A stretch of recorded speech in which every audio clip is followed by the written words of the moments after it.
So last night the game finished Arsenal 0, Liverpool 0 in a game I fear both teams played for a draw. Both teams played with fear. Both teams played that they just didn't want to lose the game. And I mean the first 20 minutes Arsenal was a bit dominant, a bit more dominant than Liverpool. They had loads of the ball and they was trying to get a goal.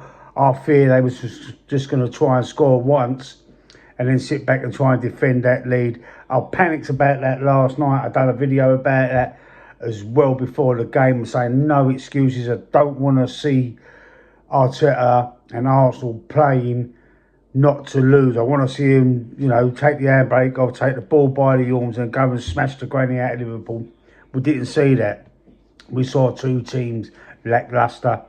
In the second half, Liverpool had a lot of the ball. Arsenal sat back, said, come on, we'll get you on the counter, or whatever. I don't know what they was thinking. It was a shit game of football, boring.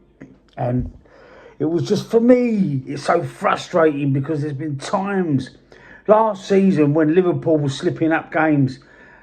Arsenal also slips up. Man City and Everton, their closest rivals this season, slips up.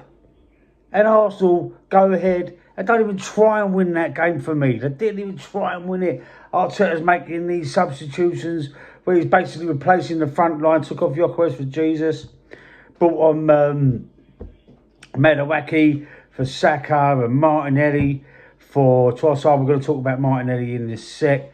But I just thought to myself, mate, do you really want this title? Where is the passion? Where is the intent?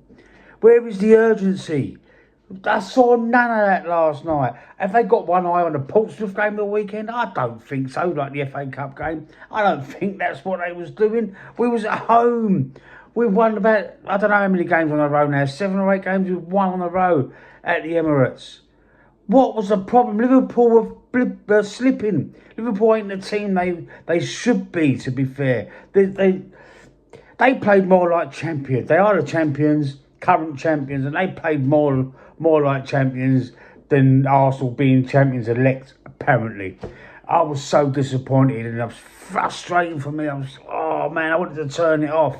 Now, a lot of talk is about this Martinelli situation with Conor Bradley. Conor Bradley injured his knee or his ankle or done something. He was stretched off right in injury time. Martinelli, in that, when Conor Bradley's gone to clear a ball and obviously he's sort of tripped over and he's twisted his knee or he's done something. Martinelli has run off the pitch, got the ball. As he's walked back, he's dropped the ball. He didn't throw the ball at Conor Bradley. He dropped the ball on him. He's had to say, hurry up, get up, or whatever, and then tried to shove him off the pitch, which for me was stupid. Got booked for it. Should he have been sent off for that? Might have been a bit harsh, but it was very stupid, naive. He's an experienced player. I don't know what was going through his head. All right, he wants to rush him off the pitch so they can continue the game, and thought he was time wasting. He has apologised for that today. But still, everyone was on him. Gary Neville, Roy Keane, Jason Cundy, everyone was absolutely obliterating him for it. And like half saying, why aren't the other Liverpool players? He was shoved away by a few Liverpool players. Could have caused a big melee. But, it was basically saying that they should have attacked him. They should have attacked Martinelli. Poor punditry, Arsenal bias, all right, it was stupid, it was reactionary, but was there any violent intent in it? For me, he shouldn't have done it, right? He shouldn't have done it. For me, but it wasn't like he ended his career like what Roy Keane done, the hypocrite, saying about, condemning it and this and that. Erling Haaland's old man, Alf Inge Haaland's career was ended by Roy Keane. Now, who's he to say anything? Hypocrite. And that drip, Gary Neville, oh my God, what a drip. His voice is like a drone going on in the commentary. Can't stand him either. They're all anti-Arsenal, right? Good, I'm glad they are. I'm glad they've got something to talk about, something to moan about. Everyone hates Arsenal nowadays. I know it used to be Spurs. If you remember, everyone, no one was second team, if you like, or friends team. If it was a Spurs fan, it was, oh, it's Spurs. Oh, no, keep away. I mean that in the greatest intent, right? No disrespect, but it was Spurs were the most hated team. But I think now Arsenal took that mental because they're starting to, people are starting to take notice of them again. We're starting to, challenge again. And, the fan base is divided over the manager. I think the manager made some terrible mistakes again today. This is the naivety of him. People are laughing at me. Still, friends of mine, fellow Arsenal fans, are moaning at me saying, "Look how well Arsenal are doing. They could go 8 points clear tonight, and you still want Arteta out." I just think to myself, he's doing an apprenticeship at our club.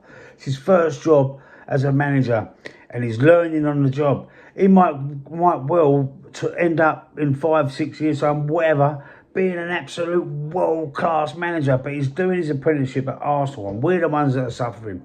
With the squad we've got now, there is no excuses for us not to go on and win a trophy this season. I want the Premier League, but we can win the Champions League. We've got the squad, we've got the team, we've got the players. The players are good enough. They are good enough. And for me, last night I was so annoyed because it reminded me of a few seasons ago when we was 8 points clear. Arteta made stupid decisions, making room for Jesus, dropping Havertz into midfield against Villa, losing the game, and then, I think there was 5 games or 4 games or whatever it was left. And, no, it was probably a bit more than that. I can't remember wholeheartedly, but we wound up capitulating. We finished runners-up 3 years in a row. This has got to be the year that we win the title. Or definitely for me, the manager has to go. The manager's got to go. If we don't win this title this season, the manager has got to go for me. Let me know what you think in the comment section. Stick a like on the video, and I'll see you very soon.